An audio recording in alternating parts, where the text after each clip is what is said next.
What's life like inside the world's biggest prison? To find out, you don't have to commit any crime, you just have to be born in Gaza. This tiny strip of flat, open Palestinian land, about 25 miles long and only 7 miles wide at its widest point, is surrounded by Egypt and the Mediterranean Sea to the south and west, and Israel, which has closed Gaza off to the outside world since the early 90s. Like many prisons, Gaza is overcrowded.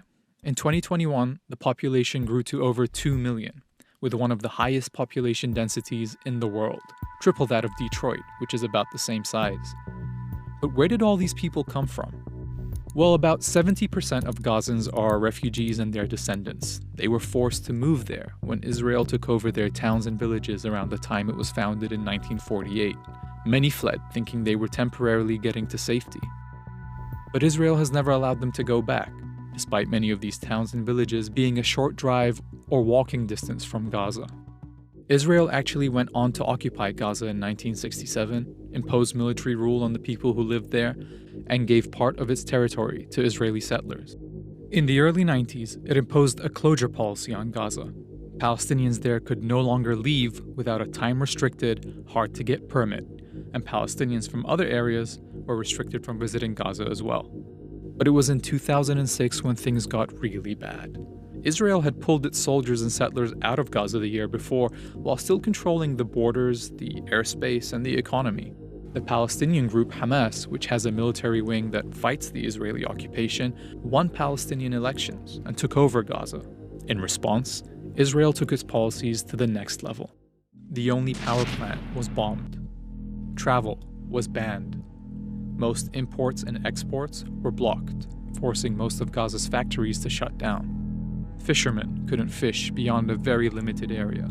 Supplies of fuel and electricity were reduced so much that people converted their cars to run on cooking oil. Even medical supplies were restricted. The Israeli government decided how much food would be let in by calculating how many calories everyone in Gaza would get. As a government advisor at the time said, "The idea is to put the Palestinians on a diet, but not make them die of hunger." These policies crushed Gaza's economy. It now has the highest unemployment rate in the world, and more than half the people live under the poverty line. Even materials to build infrastructure like sewage treatment plants have been held back, so raw sewage is pumped into the sea. In 2012, the United Nations said that if things didn't get better, Gaza would be unlivable by 2020. Instead, things got even worse. There have been several major military assaults by Israel on Gaza. Israel says the goal of these assaults is to limit Hamas's ability to fight. Thousands of civilians have been killed, and tens of thousands of homes destroyed in these assaults.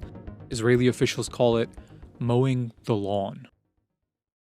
But even when the assaults stop, supplies to rebuild are often prevented by Israel from entering the territory. Meanwhile, the Egyptian government is a close ally of the Israeli government and has long helped maintain the siege. Its border with Gaza has often been closed as well. When the border does open, only a few hundred people are allowed in or out. For a while, Gazans built a tunnel economy under that border, smuggling in everything from urgently needed supplies to weapons to even fast food from Egypt. But the Egyptian government eventually flooded many of the tunnels and even destroyed one of its own border towns to cut off these supplies. About half of Gaza's population are children, meaning they've only ever known life under this blockade. They've never known a full day with electricity. They know when the bombing starts, there's nowhere for them to flee. They know that when they get older, they're probably not going to find work. They likely will not be able to leave Gaza or even meet Palestinians from other parts of their country. They know what it's like living in the world's biggest prison.